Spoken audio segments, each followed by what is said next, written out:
beautiful people, and welcome back to her Blueprints podcast, where we share stories from women engineering to more. And I've got another guest here with me today. And as always, I'm looking forward to the conversation, to hearing story from perhaps a different perspective. And Elice, thank you so much for honoring the invite. Thanks for having me. Yeah, so good to have you. Weather is a bit gloomy today. Yeah, I find Australia is so weird in the sense that it's raining and it's hot. Oh, yeah. I'm just like, what the hell is going on? Yeah. So a little backstory is in an attempt to get some engineers from other companies. My roommate kind of steered me towards your way. She's the one that put you on my radar, and she's spoken very highly of you. And so we had a Christmas party, and you guys had your Christmas party right around the corner. And I thought it would be a good idea to crash it, so I could meet some people who are doing something that's a bit different from the kind of engineering that I do. And the party looked like so much fun. I felt because I came from a summer vibe, so I was wearing a very floral dress, and you guys are very formal cocktail and stuff. But it was nice. I didn't notice you looked like you fit right in. Oh, thank you. I didn't notice, but yeah. Yeah, well, thank you. And it looked like fun, and I like the idea that people's partners were there. Yes. Because what are you doing not inviting people's partners? I know. But I mean, I work for a big company, so I can understand when they don't, because it's quite a lot of people, but yeah. Okay, that's fair. I hadn't thought about it from that perspective. Yeah. Yeah. Okay. Yeah, it was nice to meet you last weekend. Yeah, it was nice meeting you too. Yeah. I like to begin from where you think your story starts, in terms of what drew you to engineering in the first place. Were there any particular things in your childhood that got you excited about this thing that you've now dedicated a big portion of your life to? That's a very interesting answer to that question. I've thought about it. And if I'm going to be brutally honest, engineering was not on my radar the way I grew up. But once I got to school and evolved, as a young adult, I just drew together on a few of my strengths that I had in school, like maths, graphics, and physics. And you go to your guidance counsellor and they tell you you're probably best in this role. But I was mainly interested in engineering because I knew there was a lot of potential there to have a successful career. And I actually wanted to build a successful career because I wanted to buy a farm. So I wanted to be able to earn enough money to be able to buy a big portion of real estate. And it's a funny way to look at it, because if I wanted to be a farmer, I'd just go and work on a farm, but I tried to go this route to buy my own place one day, and we've got 4 acres now in Glasshouse, which is not a farm, but I seem to think that, I've built that dream on a smaller scale thanks to the career I'm in and the work I'm doing. So in a way, it's kind of led me here, and I've got what I wanted out of it. So talk to me a bit about the kind of engineering that you do and what you studied, and some of just a few career highlights along the way. Yeah. So I started studying in UQ in Brisbane. I thought I was going to be a city girl. And I lasted 6 months. I couldn't handle it. And I realised I needed to be close to my family, and that was important to me. So I moved to the Sunshine Coast Uni and finished off up there, which was a really good uni. And then while I was at uni, I got the job at a local construction company as an undergrad. And then I worked my way through that company in a few different spots and ended up out on site. And I ended up on a major project in Caloundra, and I was there for 6-7 years on the one site, which was really good. And yeah, just a few highlights is probably when you're working on a large job, you get to do a lot of large scale things.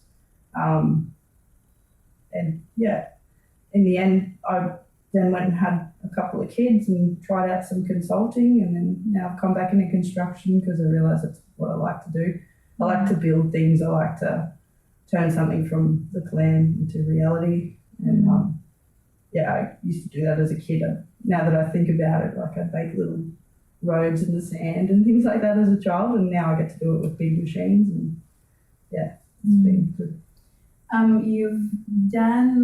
You've been doing a lot of site engineering, which a lot of women tend to run away from or like kind of avoid. Yeah. Talk to me a bit about what's kept you in keeping obsessed with I want to transform this and I want to put it on the side, and how basically you've been able to work in a field, in a male-dominated field, but in a space that's even more male-dominated, and that women in that field don't do so much. I've always been one of the only women on site, but you find your allies. So what's kept me there are the people, believe it or not. So even though there's not many female engineers or things like that, there's like over the years I developed a really good relationship with like particular traffic controllers and things like that. Like there's other women in the industry, and but a lot of my biggest allies have been men. And you just, once you find your team or your connections, you kind of follow them around and keep people close to you that support you and fill your cup up, or they're in your corner, so they don't make it hard to be there when you surround yourself with good people. It's just finding that right fit. Sometimes you stay too long with some people and you can wear out your welcome a little bit, so then you shift and you find a new fit and you can come back. That's what I've found in construction. You can shift for a couple of months, go to a different job site for a little while, and you find yourself back with those same people. You get a break and you move around. It's pretty evolving site, which is good. Yeah, I have found that it's pretty common for people to move around, especially in the engineering industry. Talk to me a bit about that kind of change and how you've been able to quickly adapt into the different roles that you've been in. Well, I actually found when I was at the large site, so we had up to 200 people on site every day, and it was a project manager and myself running it. And I got really comfy in that role because I was sitting in that, second in charge spot where it's quite relaxing, not relaxing, but you don't have the full responsibility, but you've also got a little bit of responsibility. And I sat there for way too long, and it actually ended up going against me in a way because I didn't get any career progression. So then, I got way too comfy and I had to push myself and try a different thing. One day I just knew I'd had enough and I needed to get out of there and go face the big world and move away from my comfort zone and, go and try out something else. And I spun my wheels for quite a few years. But then I went into consulting, found another good little team, got some good support that built my confidence back up. And then I had the confidence to come back into construction on my own and make my new connections and find my feet again. So it took a lot of guts and a lot of years to get the courage to move out of that comfort zone. But now I embrace change. It's funny how you can be scared of something that you end up actually enjoying. Tell me what a day in the life of Elice engineer looks like. It looks different now as a mum, but when I was like a project engineer, you early starts, you're out of bed by 5 and you're on site, just after 6. And it's a long day. A lot of the time, nothing much exciting happening. because you're just there doing the grind, the mundane daily things. But occasionally you'll get a new scope of works or a variation or something, and you've got to do everything from pretty much tendering all the way to handing it over to council. So you've got to procure all the equipment, the staff, all the materials, go through the drawings and the contract and make sure everything's aligned and there's nothing missing. Sending RFIs and doing progress claims, like monitoring daily costs.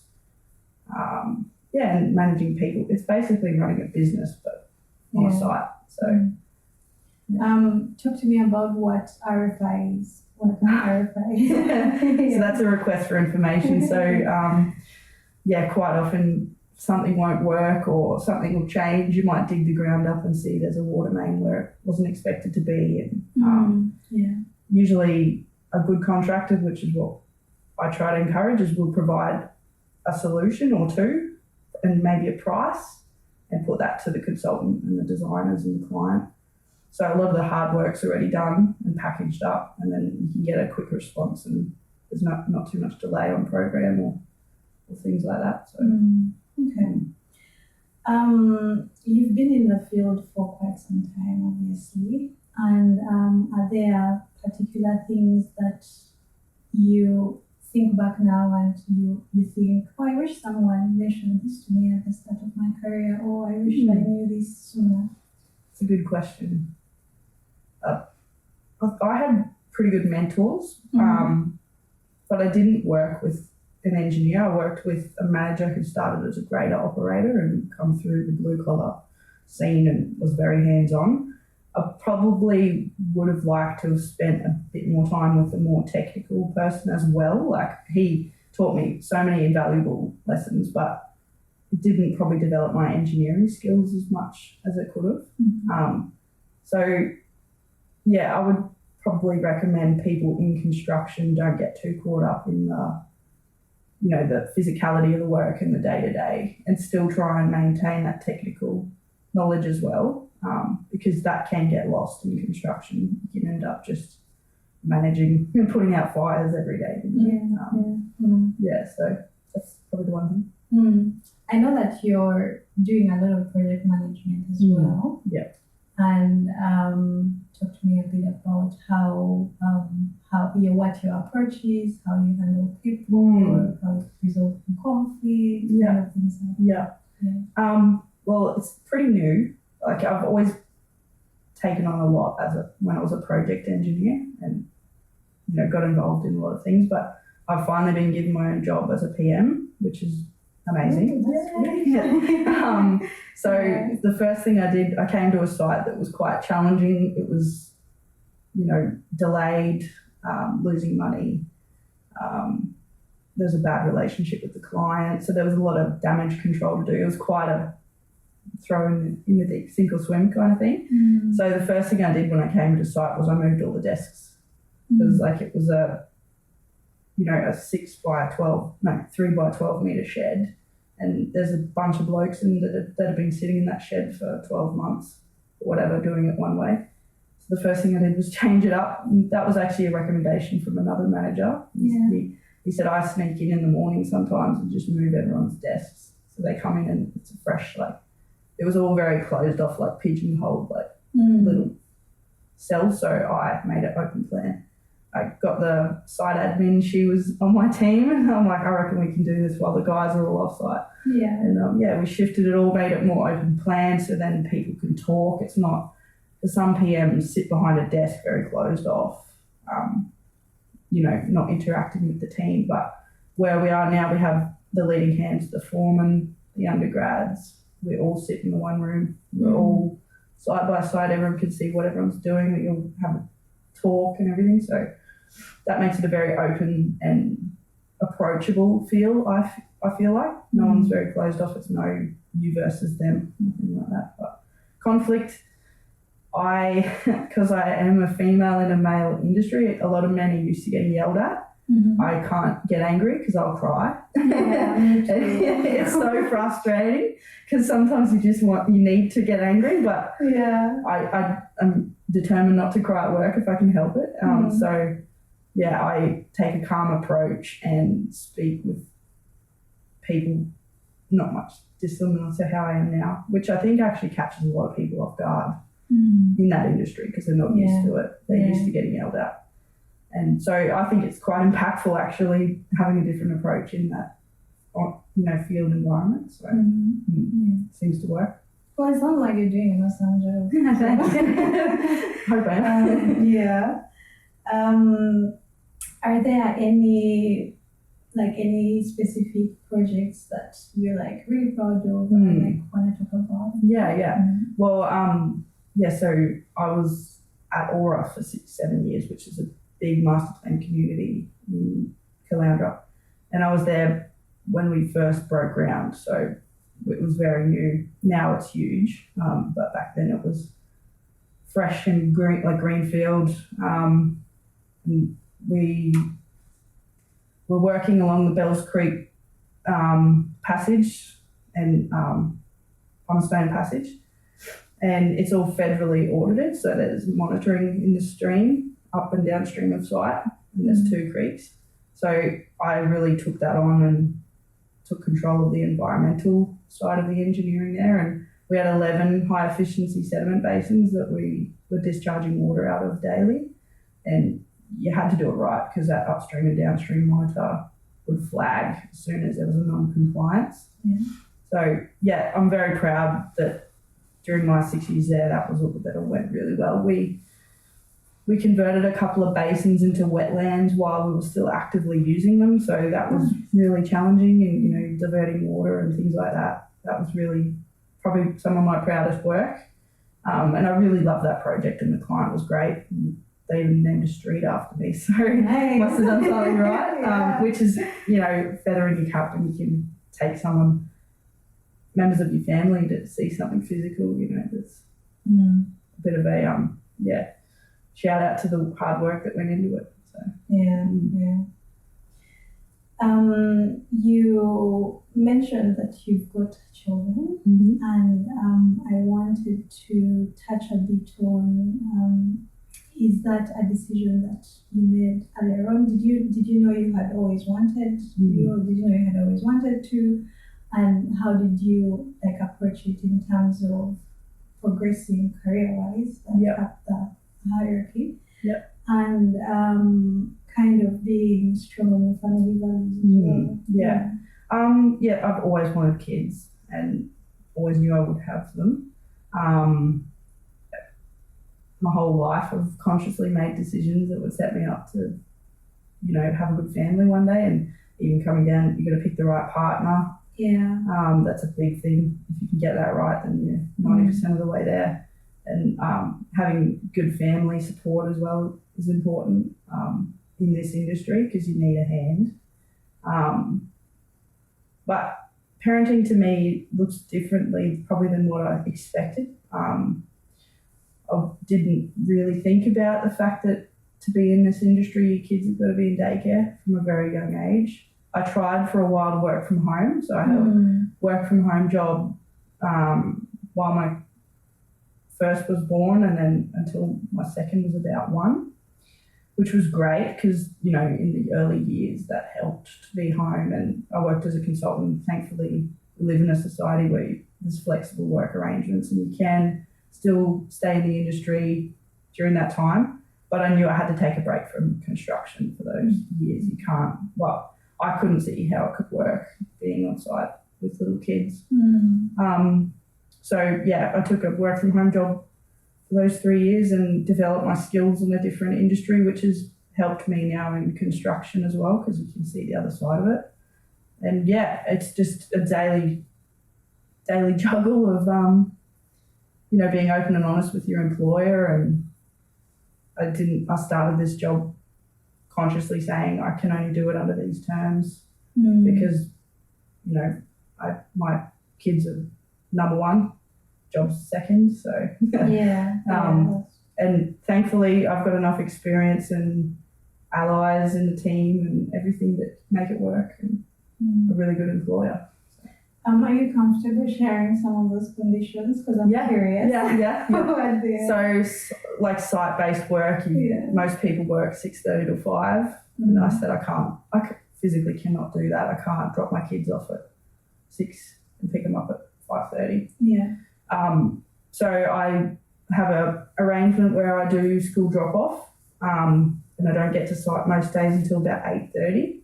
There is one condition: I have to do one pre-start a week, so I have to do one 6:30 start, and then I do work one day from home still, but that's not going to continue. That'll probably end next year. But that's the drop-offs in the morning have to continue because daycares don't open that early, and it's not fair to your kids to not see them at all. That's true. But yeah, my husband and I juggle it, and my mum and dad help as well. But it's pretty basic. It's just sort of asking the construction industry to relax on their hours a little bit because they are pretty out of control, their hours on site. That's why a lot of people leave it, and I think why a lot of women leave the construction industry because it's just not sustainable. 6:30 to 5 every day. You see, I start waking up at 5, and Essa is my roommate, by the way. And I'm like, oh my gosh, I don't know if I'd be able to do that. And talking a bit about how workplaces can kind of make it more female friendly or kind of encourage a lot of female engagement as well. Because there's a paper I was reading the other day, and they were saying over 75% of women with a STEM degree do not use it. They don't end up using it, or they'll work in the field for maybe a couple of years and then kind of end up doing something else entirely. So kind of like from that retention perspective of the women that choose to take on these degrees and take on these jobs and try to diversify the workforce in that sense. What are some of the things that that you kind of agree with, and you're like, I think this would encourage women, or this is encouraging women to take on these jobs? I think the fact that more women are studying STEM is going to result in more working in STEM. Like I can already see it where I'm not that much older than Esther, but I can see the difference between when I came through tertiary education and when Esther has. The numbers are way higher. And I used to go to managers meetings in my last company, and there'd be 60 people in the room and I'd be the only female. But now there's 4 of us, So the numbers are increasing, and I think it is going to there's a trend. And I'm involved in, the hiring process now, and half the people applying are women. It seems to be anyway. So they're definitely there's no issue them getting into the industry. I think what you said is the key, is retaining them in that industry. And people like me, and there's a couple of other female engineers and managers senior in my current company, I think just having them in the room gives hope to the younger women coming through. And the company I work for currently, one of their directors is female, and she's been the difference in getting me my flexible work arrangement and things like that. I know for a fact she's the one that pushed for it to be on paper and formalised, and not just a handshake deal, which it probably would have been 5-10 years ago. I think with time it is changing. We've just got to keep the pace up and provide mentorship for young people coming through. I'm pretty hopeful about it, though. I think we're on a good trend. I'm very hopeful about it as well. We can talk a bit about the kind of things that you do outside work, or that you're passionate about outside work. And how you sort of try to find that balance, so that work is not your entire life.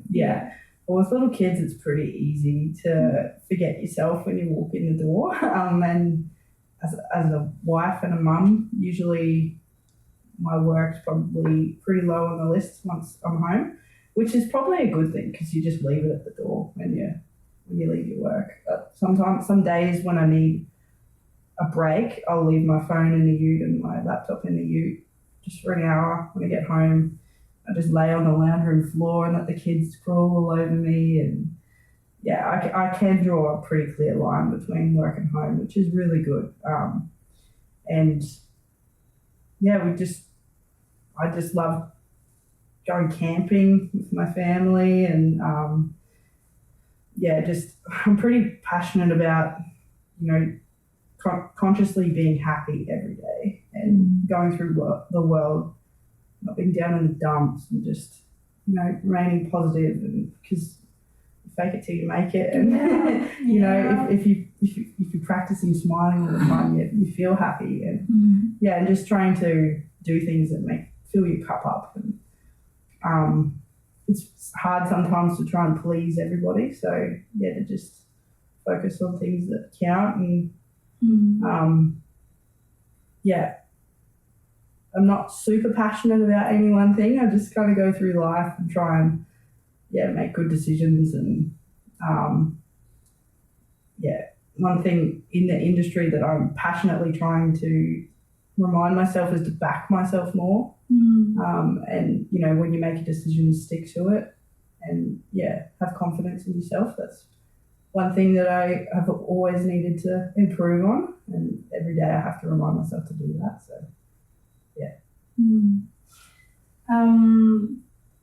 are you friends with people at work? No, not really. No. I like to ask that question because there's like different thoughts around it. I'm 100% friends with them when I'm at work. And like we have banter, and I love to joke. I like to laugh. So we're always joking in the office and everything. But I don't then spend my time with them on the weekends. And I've always done that. My husband has a different approach. He completely absorbs himself in his workmates, and they have drinks together on the weekends and things, and that's his style, and that's fine. But it's just not really my style.